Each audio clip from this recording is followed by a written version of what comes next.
derajat menggunakan T. Oke, ya seperti ini.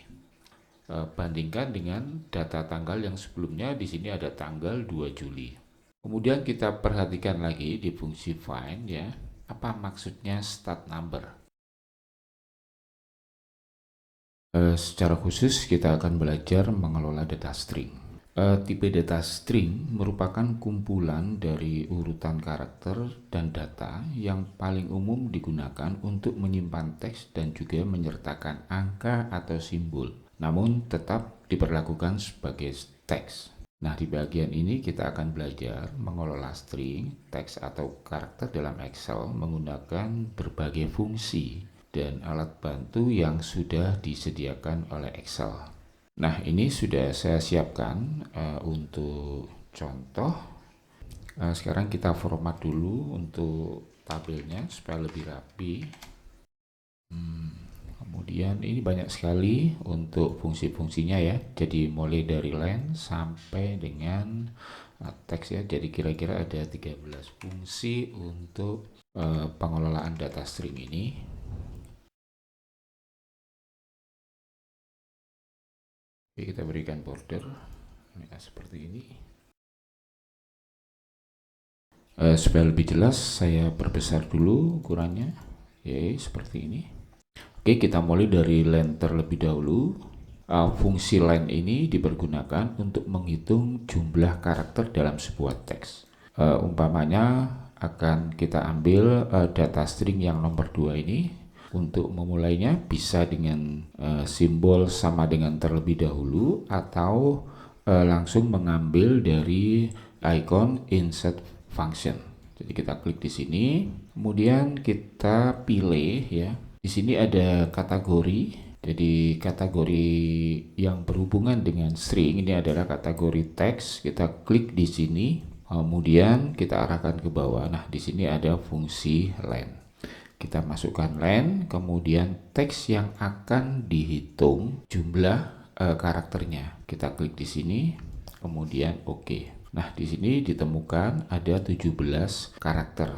Nah, untuk nilai 17 ini, jika di sini saya tambahkan spasi lagi, maka spasi tetap dianggap sebagai sebuah karakter. Artinya spasi tetap dihitung dan memiliki nilai. Atau kalau diketik langsung ya, kita cukup mengetikkan sama dengan len, kemudian alamat selnya. Di sini alamat selnya adalah D5.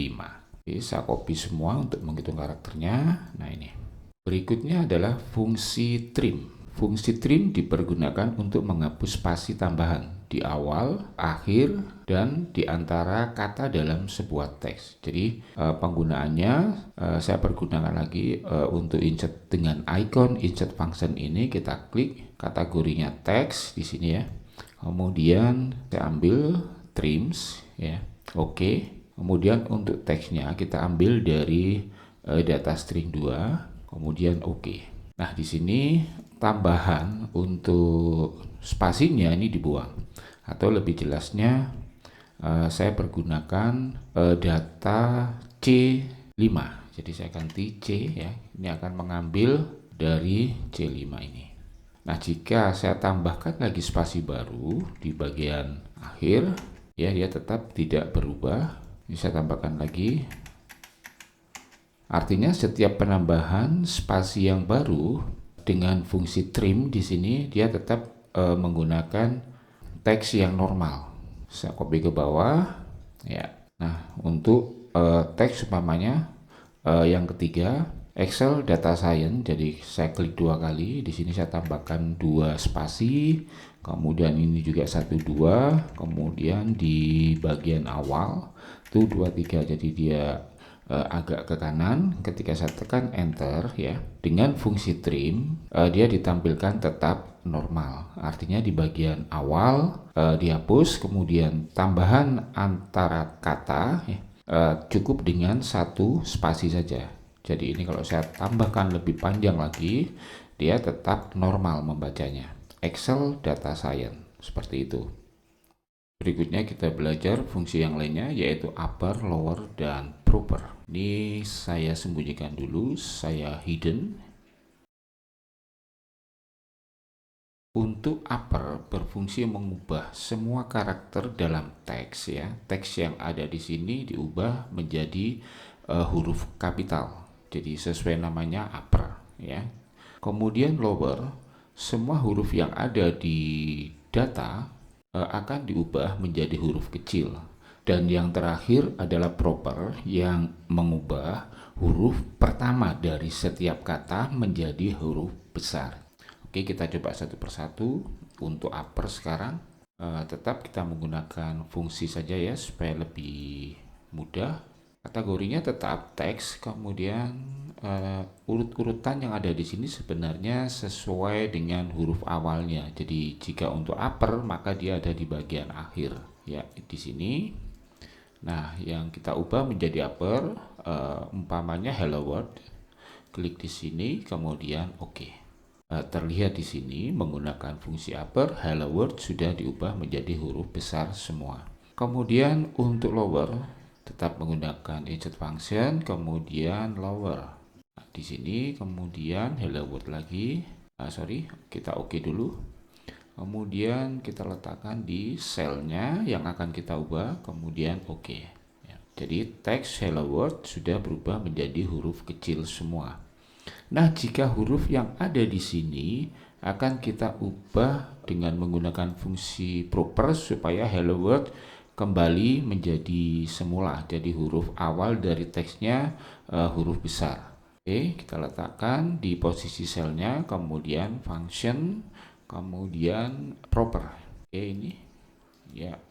Nah, kita masukkan di dalam rumus yang ada di sini tadi. Oke, kita letakkan di sini, kemudian oke. Ya, jadi kembali normal lagi hello world. Oke, saya coba kopikan ke bawah semua ya, semua untuk upper semua huruf besar, untuk lower semua huruf kecil, kemudian untuk proper kembali ke normal ya, seperti ini.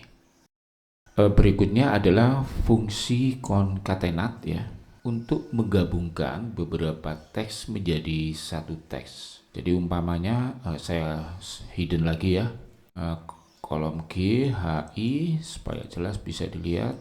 Oke, saya head lagi. Nah, dipergunakan untuk menggabungkan beberapa teks dari sebuah sel menjadi satu. Hello World Tunas Informatika. Jadi sama dengan saya coba menggunakan rumus yang diketik langsung ya. Ini bisa Nah, ini seperti ini. Kemudian kurung buka. Teks 1 umpamanya di 5, kemudian koma, kemudian spasi. Jadi untuk spasi kita pergunakan tanda petik 2 kali dengan spasi kosong di sini. Ini spasi kosong. Kemudian koma lagi. Kita mengambil teks berikutnya di sel yang berbeda. Umpamanya di sini klik, kemudian enter. Jadi teks ini adalah gabungan dari D5 dengan C5. Sebetulnya tanpa menggunakan fungsi concatenate, ada fungsi concatenate yang lainnya. Jadi cukup menggunakan sama dengan, kemudian sel yang ada di sini, kemudian kita beri tanda dan seperti ini, kemudian tanda petik, spasi, tanda petik, kemudian dan ya, kemudian sel yang satunya lagi seperti ini, kemudian tekan enter ya. Berikutnya adalah fungsi left dan fungsi right ya. Jadi sesuai nama fungsinya, left adalah kiri, right adalah kanan. Jadi fungsi ini dipergunakan untuk mengambil teks dihitung dari sebelah kiri, sedangkan fungsi right dipergunakan untuk mengambil teks dihitung dari sebelah kanan. Oke, langsung saja kita coba. Untuk fungsi concatenate saya hapus dulu seperti yang tadi, bukan saya hapus ya, saya hidden, saya hide ya, saya sembunyikan dulu. Oke, saya ambil dari insert function saja.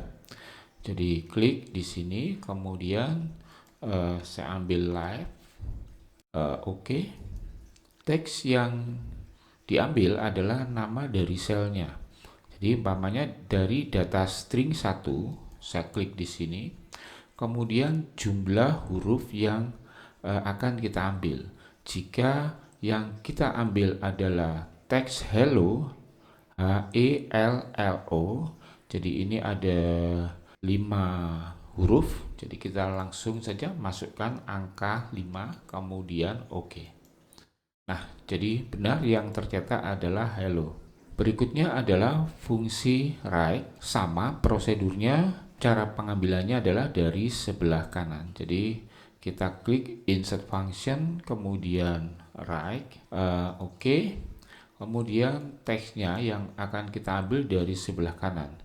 Nah, dihitung dari kanan ke kiri. Jadi umpamanya bold 1, 2, 3, 4, 5. Jadi kita ambil di sini data string 1, kemudian klik angka, jumlah teks yang akan diambil adalah 5 huruf. Kemudian klik OK.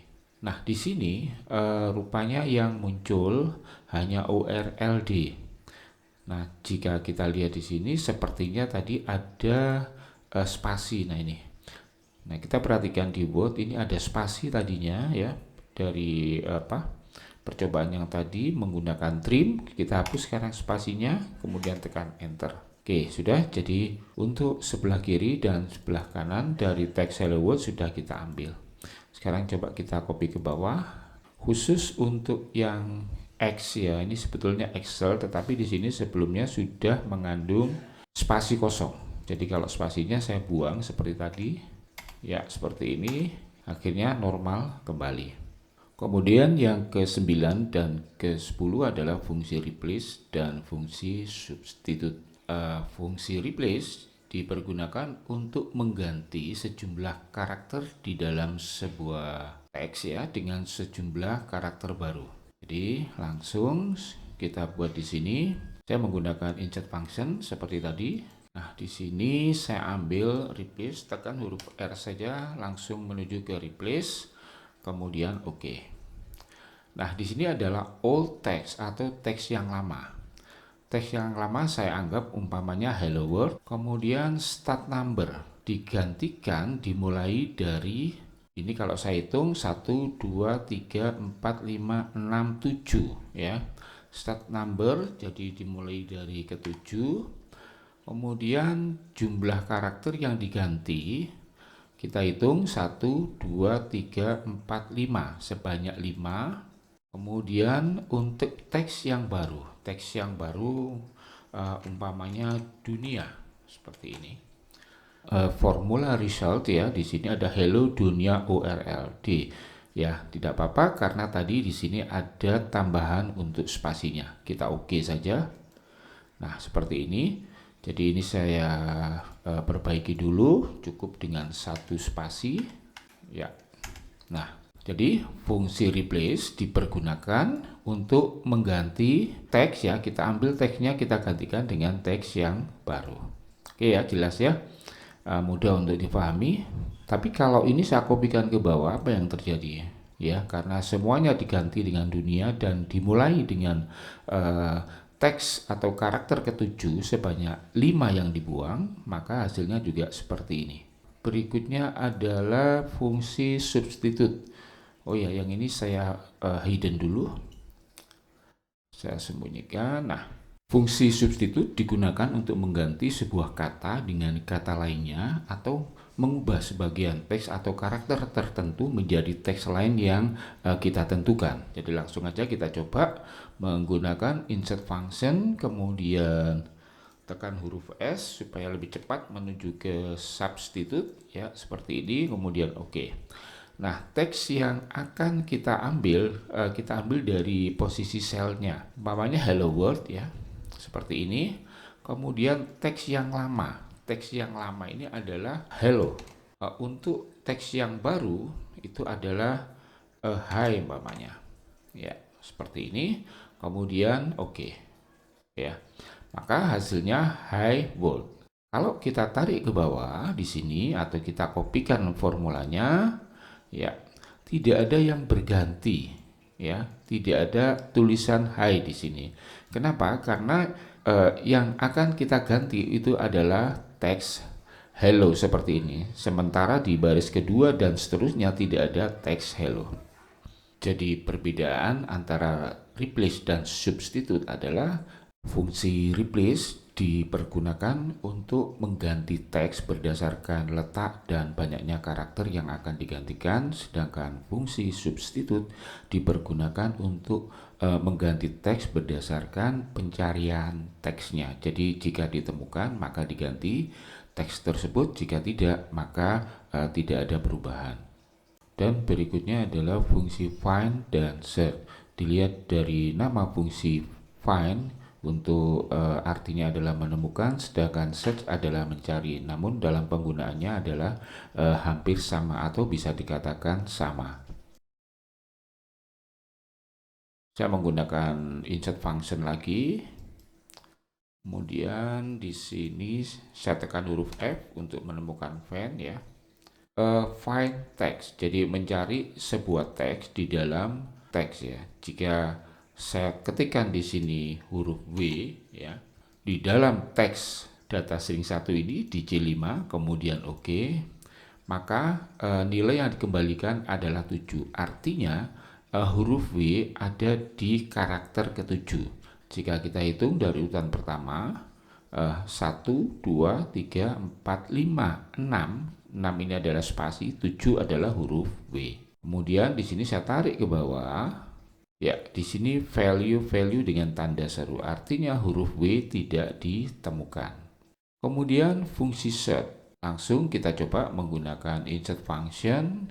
Kemudian tekan huruf S. Ya, di sini ada set find text. Umpamanya tetap ya. Jadi temukan teksnya adalah huruf W.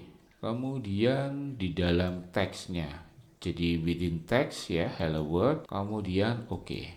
Ya, sama-sama hasilnya adalah 7. Kemudian kita perhatikan lagi di fungsi find ya, apa maksudnya start number.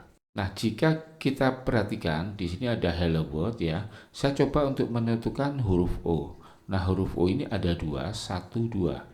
Jadi saya masukkan huruf O, kemudian di sini start number saya masukkan angka 1. Kemudian OK ya. Maka huruf O ini ada di urutan ke-5 ya. Kemudian kalau kita ganti start numbernya menjadi 6, kemudian OK, maka yang diperoleh adalah 8. Jadi bisa kita simpulkan untuk start number adalah dimulai dari karakter keberapa untuk mencari huruf tersebut. Bagaimana dengan yang lainnya? Ternyata tidak ada huruf O ya. Jadi jika kita kopikan ke bawah hasilnya tetap sama-sama value. Demikian juga di fungsi set, jadi start number memiliki arti yang sama. Sekarang kalian coba di fungsi set untuk mencari huruf A, kira-kira hasilnya nanti seperti ini. Dan yang terakhir adalah fungsi text ya. Fungsi text dipergunakan untuk merubah dari beberapa tipe data menjadi tipe data teks atau string. Jadi di sini sudah saya siapkan beberapa tipe data untuk kita ubah menjadi tipe data teks atau string. Kita perhatikan di sini ada data tanggal, kemudian ada data angka dalam ribuan, kemudian ini adalah data dalam bentuk float, kemudian data tanggal lagi, dan data angka dalam format integer. Oke, kita ubah tipe data yang ada di sini menjadi tipe data teks. Yang pertama adalah data tanggal, jadi langsung saja menggunakan insert function. Oke, setelah itu value. Jadi value yang akan kita ubah di sini. Kemudian untuk formatnya. Nah, untuk format untuk data tanggal akan saya ubah menjadi format tanggal, tetapi dalam bentuk format teks. Cuma dia berubah model tampilan tanggalnya. Jadi misalkan DD garis miring MM kemudian Y 3 kali. Artinya format tanggal akan diubah dalam bentuk pemisah tanggal dengan bulan menggunakan garis miring. D artinya D, kemudian M itu adalah month, kemudian Y adalah year untuk tahun, kemudian oke. Nah, ini adalah data teks. Bagaimana kita tahu data teks? Karena ciri utama data teks itu adalah rata kiri. Berikutnya untuk angka dalam bentuk ribuan tanpa ada currency atau simbol dari mata uang. Kita akan memberikan simbol mata uang yang ada di sini, umpamanya rupiah, tetapi dalam bentuk format teks. Jadi kita pergunakan lagi insert function, kemudian teks, kemudian oke. Kemudian nilai yang akan kita ubah itu adalah 1.350.000. Kemudian untuk nilai format teksnya, umpamanya RP, kemudian pagar, pemisah ribuannya tetap menggunakan koma ya. Kemudian pagar lagi, kemudian pagar lagi, kemudian 0.00. Ini adalah untuk titik 00 adalah pemisah dari angka desimal, kemudian tekan enter. Berikutnya adalah 3,14. Kita ubah dalam persen saja karena ini sering dipergunakan. Function, kemudian teks, kemudian nilainya 3,14. Nah, di sini saya masukkan 0 titik, kemudian 0 lagi, setelah itu kita kasih tanda persen, kemudian tekan enter. Oh, ini kurang tanda petiknya ya. Oke, kemudian tekan enter ya. Berikutnya untuk tanggal 2 Juli tahun 2023, ini adalah format date ya, atau format tanggal, bisa kita lihat di sini. Kemudian dengan format teks saya ubah menjadi bulan dan tahunnya saja. M-nya 3 kali, jadi kalau month ditulis 3 kali maka akan ditampilkan nama bulan. Kemudian Y-nya 4 kali. Ya, kemudian enter. Bandingkan dengan data tanggal yang sebelumnya, di sini ada tanggal 2 Juli. Dan yang terakhir saya akan menambahkan 80 derajat umpamanya. Jadi untuk format teksnya, oke. Nah, di sini saya tambahkan dan kemudian tanda petik derajat. Ini hampir sama dengan fungsi concatenate ya, yang tadi ya. Ini adalah fungsi concatenate derajat. Derajat menggunakan T. Oke, ya seperti ini. Jadi itu adalah 13 fungsi string yang telah kita pelajari. Semoga mudah untuk difahami dan nantinya ada beberapa latihan lagi di episode berikutnya yang hampir semuanya nanti akan menyertakan fungsi-fungsi string ini.